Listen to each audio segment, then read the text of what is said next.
श्रीलक्ष्मी श्रीमहालक्ष्मी क्षीरसागर कन्यका उत्तिष्ठ हरिसम्प्रीते भक्तानां भाग्यदायिनी। श्रीलक्ष्मी श्रीमहालक्ष्मी क्षीरसागर कन्यका उत्तिष्ठ हरिसम्प्रीते भक्तानां भाग्यदायिनी। उत्तिष्ठोत्तिष्ठ श्रीलक्ष्मी विष्णुवक्षस्थलालये उत्तिष्ठ करुणापूर्णे लोकानां शुभदायिनी।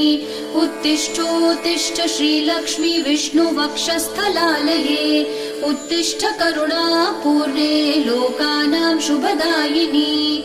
श्रीपद्ममध्यवसिते वरपद्मनेत्रे श्रीपद्महस्तचिरपूजित पद्मपादे श्रीपद्मजात जननी शुभपद्मवक्त्रे श्रीलक्ष्मी भक्तवरदे तव सुप्रभातम्।